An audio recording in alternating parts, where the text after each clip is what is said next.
19 kilo commercial LPG cylinder के दाम घट गए हैं और दिल्ली में 192 रुपए सिलेंडर सस्ता हो गया है।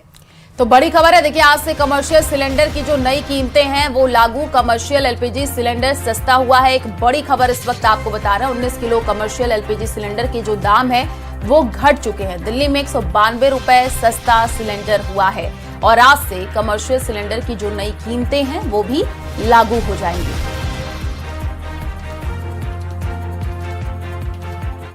और इसी बीच जयपुर से एक बड़ी खबर है, जहां पर टंकी से नीचे उतरे हैं तीनों छात्र। जी हां, सरकार से बातचीत के बाद टंकी से छात्र नीचे उतर आए हैं।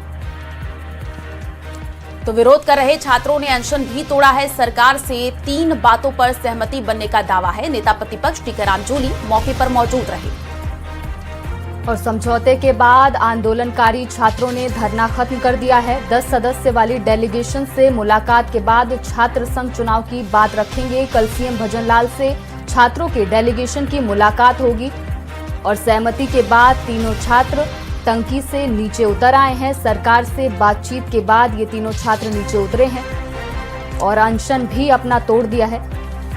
तो सरकार से 3 बातों पर सहमति बनने का दावा किया जा रहा है, जहां पर नेता प्रतिपक्ष टीकाराम जूली भी मौके पर मौजूद रहे। उस दौरान की तस्वीरें आपको स्क्रीन पर दिखा रहे हैं, जब समझौता हुआ है और समझौते के बाद आंदोलनकारी छात्रों ने जो धरना है वो खत्म कर दिया है। 10 सदस्य डेलीगेशन से मुलाकात करके छात्र संघ चुनाव की जो बात है वो रखेंगे और जानकारी ये भी है कि कल सीएम भजनलाल से छात्रों के डेलीगेशन की एक मुलाकात भी होने जा रही है।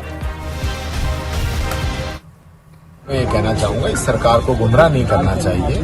जो चुनाव बंद हुए वो बंद नहीं हुए थे, पोस्टपोन्ड हुए थे हमारे समय में, क्योंकि आचार संहिता एकदम लग गई थी और 1-1.5 महीना ही उसमें बाकी था।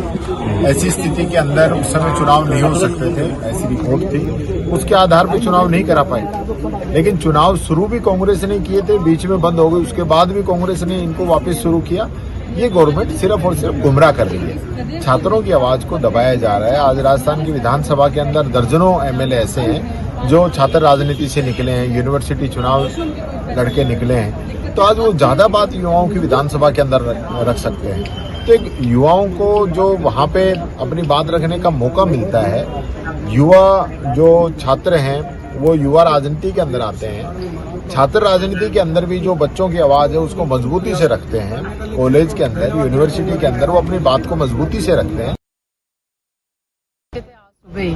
हालांकि हमने कल से कुछ नहीं खाया था, आज सुबह 11:30 बजे घोषणा करी है। हम संतुष्ट हैं, इसलिए हमने आमरण अनशन तोड़ा है और आगे जब जरूरत पड़ गई लड़ाई लड़ने की तो इसी से भी क्रांतिकारी तरीके से और मजबूती से लड़ाई लड़ेंगे।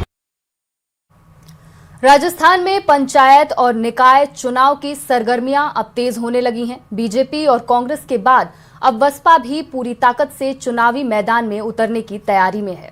तो देखिए, एक तरफ बीजेपी संगठन के दम पर जीत का रोड मैप तैयार कर रही है, तो दूसरी ओर बसपा खुद को तीसरे मजबूत विकल्प के तौर पर पेश करने की कवायद में जुट गई है। यानी इस बार मुकाबला सिर्फ 2 दलों के बीच नहीं है, बल्कि कई मोर्चों पर सियासी लड़ाई देखने को मिल सकती है। देखिए ये रिपोर्ट।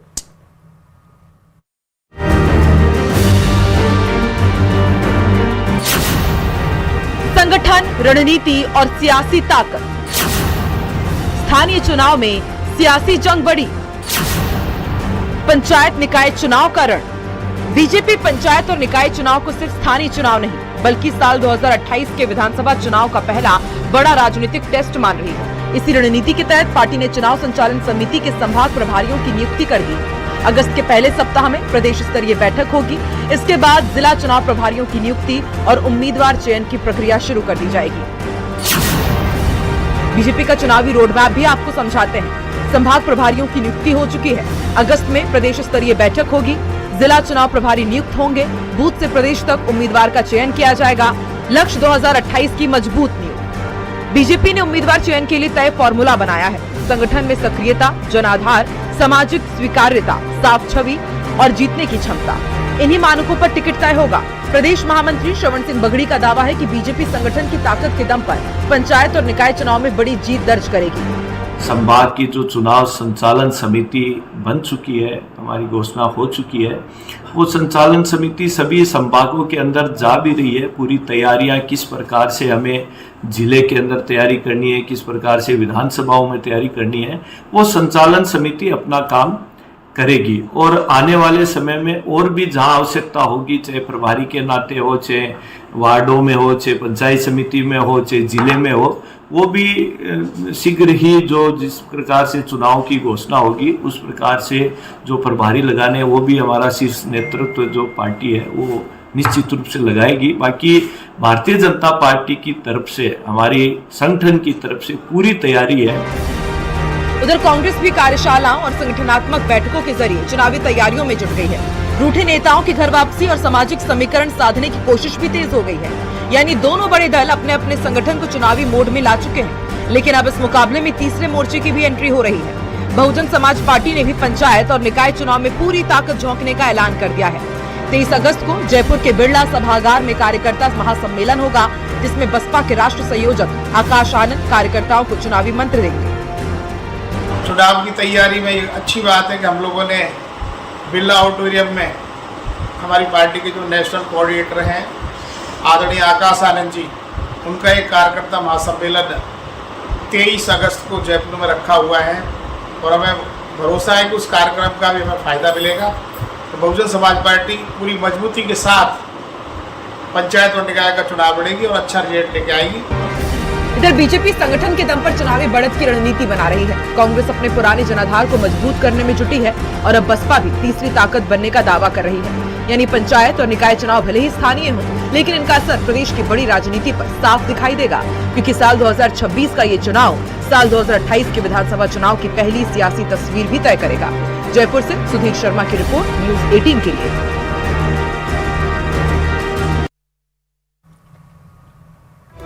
और एएनटीएफ की राजस्थान, मध्य प्रदेश, गुजरात में कार्रवाई हुई है। 25-25 हजार रुपए के 3 इनामी तस्कर गिरफ्तार हुए हैं।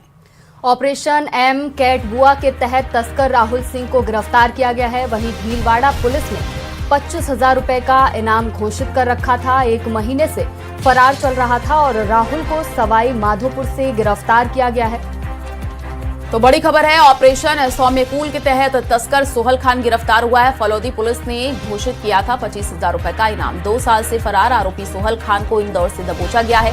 ऑपरेशन गुंज संठार के तहत तस्कर ठाकर रमणलाल गिरफ्तार हुआ है। वहीं दौसा पुलिस ने इस पर 25,000 रुपए का इनाम घोषित कर रखा था और 1 साल से आरोपी रमणलाल गुजरात के पाटन से गिरफ्तार हुआ है। 1 साल से फरार चल रहा था। एएनटीएफ के आईजी विकास कुमार ने ये पूरी जानकारी दी है।